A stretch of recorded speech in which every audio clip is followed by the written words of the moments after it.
فاحشة من نسائكم فاستشهدوا عليهن أربعة منكم فإن شهدوا فأمسكوهن في البيوت حتى يتوفاهن الموت أو يجعل الله لهن سبيلا۔ اور جو کوئی بدکاری کرے تمہاری عورتوں میں سے تو گواہ لاؤ ان پر 4 اپنوں میں سے، پھر اگر وہ گواہی دے دے تو بند رکھو ان عورتوں کو گھروں میں یہاں تک کہ اٹھا لے وے ان کو موت، یا مقرر کر دے اللہ ان کے لیے کوئی راستہ۔ واللذان یأتیانها منکم فآذوہما فإن تابا وأصلحا فأعرضوا عنہما ان اللہ کان توابا رحیما۔ اور جو 2 مرد کرے تم میں سے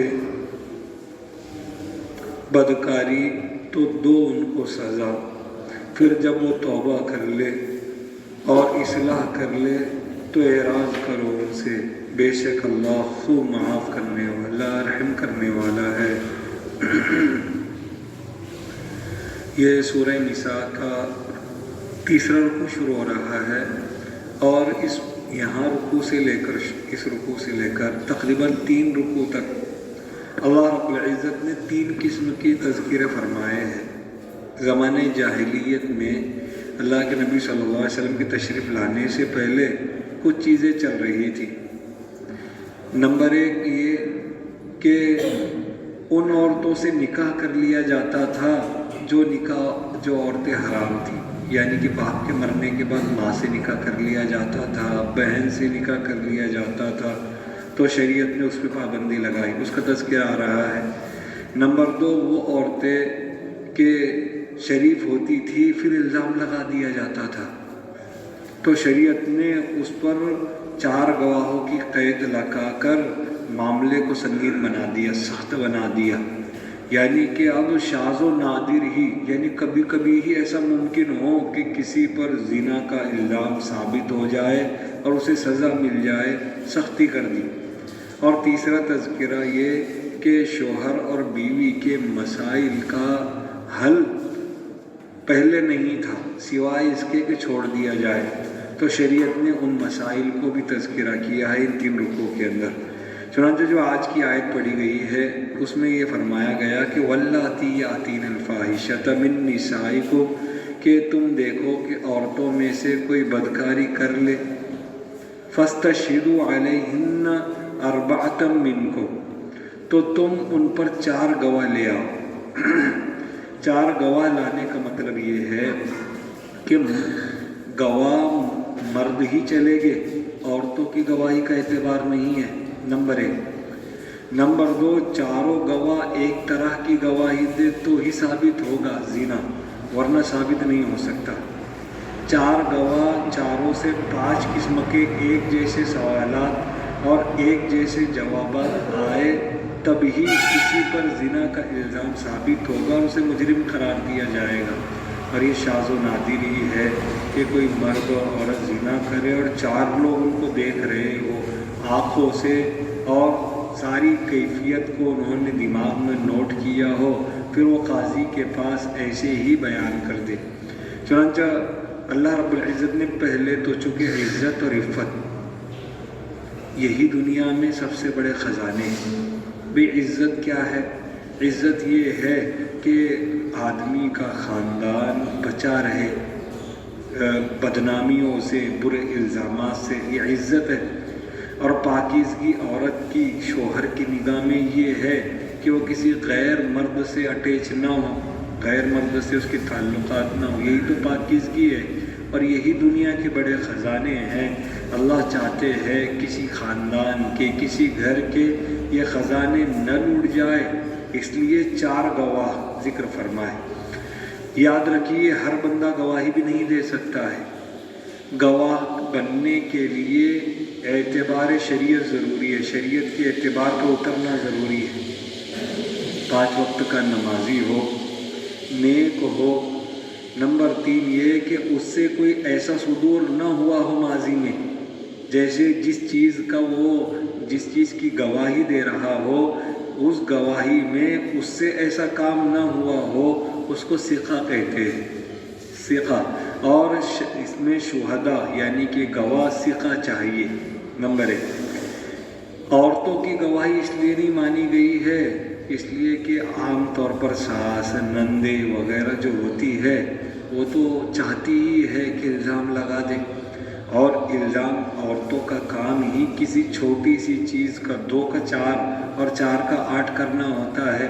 اس لیے شریعت نے ان کی ذہن اور مزاج کو دیکھ کر ان کی گواہی کا اعتبار نہیں کیا ہے، انہیں منع کر دیا ہے. بعض مفسرین نے فرمایا کہ 4 گواہ اس لیے رکھے گئے ہیں کہ معاملہ 2 جنوں کا ہے، 2 لوگوں کا ہے، ایک عورت ایک مرد، اور ہر ایک کے لیے 2 گواہوں کی ضرورت ہے، تو شریعت نے 4 گواہوں کا اعتبار کیا.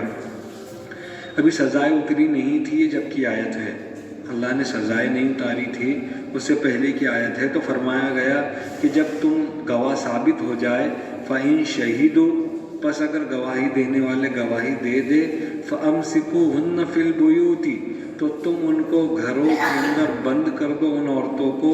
کب تک؟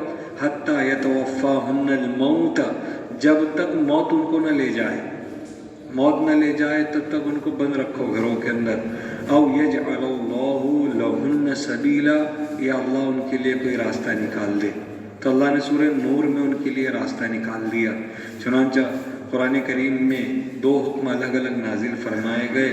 الزانیۃ والزانی فاجلدوا کل واحد منہما 100 جلدہ، کہ اگر کوئی زنا کرنے والا مرد اور زنا کرنے والی عورت غیر شادی شدہ ہے، انہیں 100 کوڑے مارے جائیں گے، اور اگر زنا کرنے والا مرد اور عورت شادی شدہ ہے انہیں سنسار کیا جائے گا. جیسے اللہ کے نبی صلی اللہ علیہ وسلم نے ماعز اسلمی رضی اللہ تعالیٰ عنہ پر زنا کی حد جاری فرمائی، چونکہ شادی شدہ تھے اس لیے رجم کیا گیا. اسی طرح ایک یہودی کا زنا ثابت ہوا تو اللہ کے نبی صلی اللہ علیہ وسلم نے تورات بلائی، تورات میں بھی یہی حکم تھا، تو تورات کے حکم کے مطابق اس کو سنسار کیا گیا. تو اللہ نے راستہ نکال دیا. جب تک یہ آیتی تھی تب تک حاکم وقت کو یہ اختیار تھا کہ وہ اپنے ثواب دید پر جو سزا دینا چاہے دے دے، زبان سے شرمندہ کرے، اسی طریقے سے جوتے مارے اور ان کو ذلیل کرے، تاکہ ان کو یہ احساس ہو جائے کہ انہوں نے سنگین گناہ کیا ہے. شریعت نے یہ حکم دیا تھا پہلے، لیکن اب چونکہ شریعت نے آگے چل کر سورہ نور میں آیتیں اتار دی، تفصیل آئے گی، 18ویں پارے میں ہے سورہ نور، تو اس کا تذکرہ خصوصاً 2 رکوع میں کر دیا گیا ہے کہ زنا کرنے والے مرد کی عورت کی سزا شادی شدہ نہ ہو تو کیا اور شادی شدہ ہو تو کیا. دوسری آیت میں بتلایا جا رہا ہے وَاللَّذَانِ يَأْتِيَانِهَا مِنكُمْ فَآذُوهُمَا، کہ اگر یہ دونوں اس طرح کے حالات میں ملے آپ کو تو انہیں تکلیف پہنچاؤ. فَآذُوهُمَا، انہیں تکلیف پہنچاؤ، زبان سے، ہاتھ سے مارو ان کو. فَإِن تَابَا وَأَصْلَحَا، لیکن اگر توبہ کر لے، سزا کے بعد توبہ کر لے. دیکھو سزا تو ضروری ہے، شریعت میں معافی کا اللہ رب العزت کے یہاں پر اسی وقت تک اعتبار ہے جب تک گناہ ثابت نہ ہو جائے. گواہوں نے گواہی دے دی، جرم ثابت ہو گیا، اب سزا کے بغیر چارہ نہیں، سزا تو نافذ ہو کر رہے گی. یہاں تک کہ ایک عورت فاطمہ نام کی لائی گئی اور لانے کے بعد اس پر چوری کا جرم ثابت ہو گیا، تو جنہوں نے چوری کا جرم ثابت کیا تھا جو گواہ تھے وہ کہنے لگے اللہ کے نبی صلی اللہ علیہ وسلم معاف کر دیجئے، چھوڑ دیجئے، بیچاری عورت، اس کا ہاتھ کاٹ دیا جائے گا. تو فرمایا کہ اللہ کا حکم ہے، تم میرے پاس آنے سے پہلے اسے معاف کر دیتے، اب ثابت ہو چکا ہے، تو اگر فاطمہ بنت محمد یعنی میری بیٹی بھی ہوتی تو اس کا ہاتھ کاٹ دیا جاتا، یہ اللہ کا حکم ہے. اللہ کا حکم نافذ ہونے کے بعد نہیں کھینچا جا سکتا۔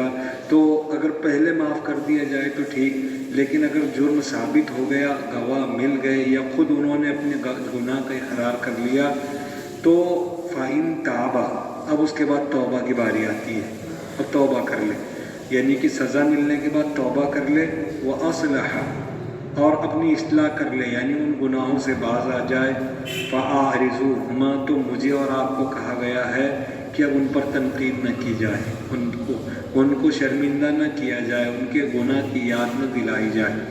آپ کو پتہ ہے زندگی میں بعض گناہ وہ ہوتے ہیں جن کی یاد دلائی جاتی ہے، اس لیے دعاؤں میں یہ حکم ہے کہ دعا تو مانگے اللہ سے، اللہ گناہوں کو معاف فرما، گناہوں کو معاف فرما، لیکن گناہوں کو سوچے نہیں کہ میں نے فلاں گناہ کیا تھا، پھر آپ کے دل میں وہ ارادہ پیدا ہو جائے گا اور پھر وہ گناہ کی طرف آپ کی رغبت ہو جائے گی۔ سوچنے سے بھی رغبت ہوتی ہے، سوچو اگر کوئی بار بار عار دلائے، شرم دلائے کہ فلاں تو ایسا کیا ویسا کیا، تو بار بار عار دلانے سے آدمی اپنی شرم و حیا کو طاق پہ رکھ دیتا ہے، پھر اسی گناہوں میں بار بار ملوث ہوتا ہے۔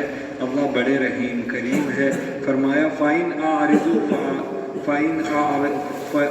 أَعْرِضُوا عَنْهُمَا، تم انہیں بار بار یاد نہ دلاؤ، إِنَّ اللَّهَ كَانَ تَوَّابًا رَحِيمًا، انہوں نے توبہ کی ہے تو یہ امید ہے کہ اللہ انہیں معاف کر دے گا، بڑا معاف کرنے والا ہے، اللہ رحم کرے گا، بے انتہا رحم کرنے والا ہے۔ ایک تو یہ تفسیر ہوئی، ایک دوسری تفسیر بھی ہے واللذانی یاتیانی کی، انشاءاللہ اس کا تذکرہ نقل کریں۔ سبحان اللہ، سبحان اللہ۔